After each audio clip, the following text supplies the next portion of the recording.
ভাই আপনি এখান থেকে একটু উঠুন, তাড়াতাড়ি আমাকে বসতে দিন। কেন?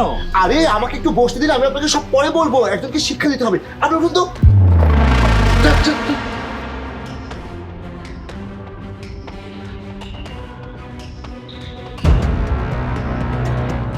এখানে অন্য ছেলে বসতো না? যেই বসুক, তাতে আপনার কি? আপনার কি কাজ আপনি সেটা বলুন। আচ্ছা, তোর লজ্জা করে না এখানে রাস্তায় বসে অন্য ছেলেটা জুতা পরিষ্কার করতে? আরে এটা লজ্জার কি আছে? আর আমি যেটাই করি না কেন তাতে আপনার কি? আমি তো চুরি করে খাচ্ছি না। আবার নির্লজ্জের মতো কথা বলছিস? এই আপনি কে যে আপনি আমাকে নির্লজ্জ বলছেন? আপনি কোথাকার প্রধানমন্ত্রী? হ্যাঁ দেখ, আমার সামনে একদম তর্ক করবি না। তুই চিনিস না যে আমি কে, আর তুই ভাবতেও পারবি না যে আমি তোর সাথে কি কি করতে পারি। দেখুন ম্যাডাম, আমি আপনাকে চিনি না, আর আপনি কে সেটা আমি জানতেও চাই না। আপনি কি করতে পারেন সেটা আমার জানার দরকার নেই। আমি শুধু এতটুকুই জানি যে আপনি একটা বেয়াদব। আপনি শুধু গরিবদের উপরে অত্যাচার করতে জানেন। এই 2 টাকার মুচি, তোর এত বড় সাহস, তুই আমার মুখে মুখে কথা বলছিস? তোর যোগ্যতা আছে আমার সাথে কথা বলার? দেখুন ম্যাডাম, আমি এই 2 টাকার মুচি হতে পারি, কিন্তু আপনার কোনো অধিকার নেই আমাকে এভাবে অপমানিত করার। আর আমি আপনার সব অত্যাচার মুখ বুজে সহ্যও করবো না। তুই জানিস না যে তুই কার সাথে কথা বলছিস? আমার 2 মিনিটও লাগবে না তোর এই দোকান তুলে দিতে।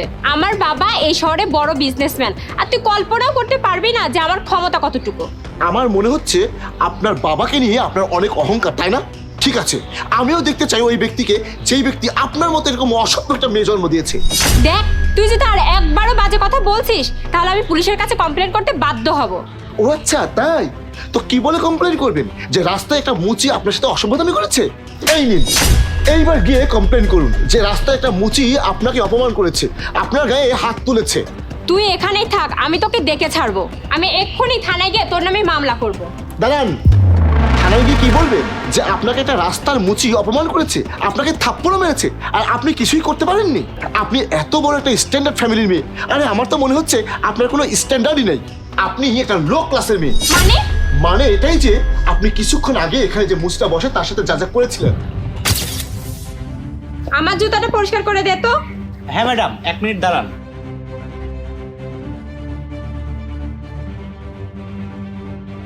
ভালো করে পরিষ্কার করবি। এই নিন ম্যাডাম। কিভাবে পরিষ্কার করেছিস? এখনো তো নোংরা লেগেই আছে।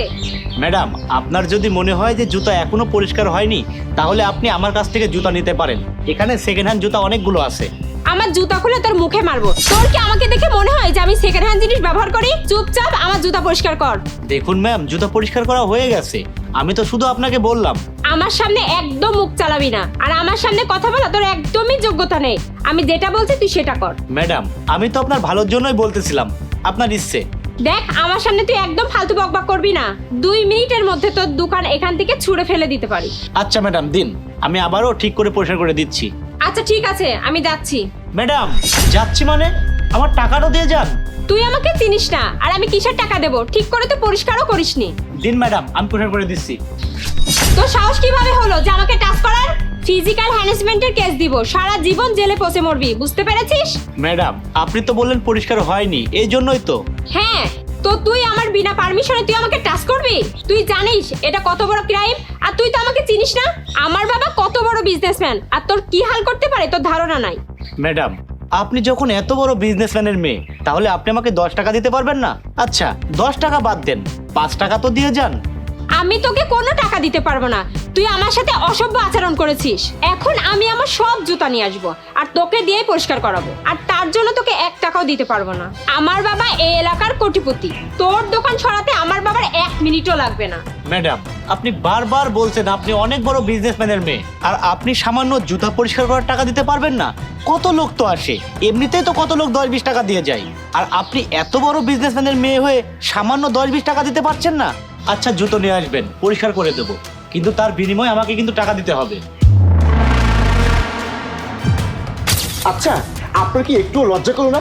একটা গরিবের পরিশ্রমের টাকা না দিয়ে চলে যেতে? এরা তো আর ভিক্ষা করে খাচ্ছে না, চুরি করেও খাচ্ছে না। এরা রোদ ঝড় বৃষ্টি মাথায় নিয়ে পরিশ্রম করে কাজ করে তারপরে নিজেদের পেট চালায়। আর উনি তো তোমার কাছে ফ্রিতেও কোনো টাকা চায়নি, সে তো তার পরিশ্রমের টাকাই চেয়েছিল। আর তুমি কি না তাকে এভাবে অপমান করে চলে গেলে? তোমার বিবেকে কি একটুও বাঁধলো না? যখন তুমি কোনো বড় রেস্টুরেন্টে যাও বা শপিং মলে যাও, তখন তো টিপসের নাম করে অনেকগুলো টাকা দিয়ে আসো, আর এখানে একজন গরিব মানুষ তার পরিশ্রমের টাকা চাইলে সেটা অসভ্যতামি হয়ে গেল। আরে তোমার তো লজ্জা করা উচিত। উচিত? তুমি একজন বড় বিজনেসম্যানের মেয়ে হয়ে সামান্য 10 টাকার জন্য একজন গরিব মানুষকে অপমান করছো, তাকে জেলের ভয় দেখাচ্ছ, আবার তুমি তার দোকানটাও তুলে দেওয়ার হুমকি দিচ্ছ। এই তোমাদের মতো কিছু মানুষের কারণে না মানুষ বড় লোকদেরকে এমনটাই ভাবে যে বড় লোকের মানেই খারাপ হয়। তোমাদের মনে হয় যে আমরা বড় লোক, আমাদের টাকা পয়সা আছে, তাই আমরা গরিবদের সাথে যা ইচ্ছা তাই করতে পারি। তোমরা তোমাদের নিজেদের এন্টারটেইনমেন্টের জন্য গরিবদেরকে বেছে নাও, আর তোমাদের যা ইচ্ছা তাই করতে চাও, তাদেরকে যখন তখন জ্বালাতন করো।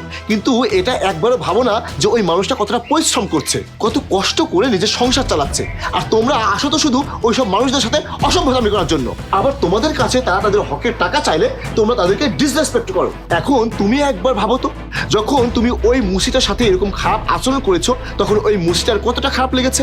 আমি তোমার সাথে একটু খারাপ আচরণ করেছি তাই তোমার কতটা খারাপ লেগেছে, কিন্তু ওই বেচারা মুসি তো তোমার সাথে একটু জোরে কথাও বলেনি, ও তোমার সব অত্যাচার মুখ বুঝে সহ্য করেছে। আমার মনে হয় এবার তুমি বুঝতে পেরেছো যে মানুষের সাথে কিভাবে কথা বলতে হয়, কিভাবে মানুষকে সম্মান করতে হয়।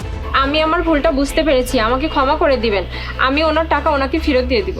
ক্ষমা চাওয়ার কোনো দরকার নেই, আপনি যে আপনার ভুলটা বুঝতে পেরেছেন এটাই অনেক। আর সরি আমাকে নয়, যার সাথে খারাপ ব্যবহার করেছেন তাকেই সরি বলুন। না, আমি ওনাকে ডেকে দিচ্ছি। তুহিন, এদিকে আসুন। ভাইয়া, আমি আমার ব্যবহারের জন্য আপনার কাছে ক্ষমা চাচ্ছি। এই নিন আপনার টাকা। ধন্যবাদ ম্যাডাম, আপনাকে ক্ষমা চাইতে হবে না। আপনি যে আপনার ভুলটা বুঝতে পেরেছেন এটাই অনেক কিছু। আশা করি এখন থেকে আর কারোর সঙ্গে এমন কিছু করবেন না। আর ভাই শোনো, সবাইকে এভাবে ভয় পেলে চলবে না, নিজের জন্য একটা স্ট্যান্ড নেওয়া শেখো। আপনাকে অসংখ্য ধন্যবাদ স্যার।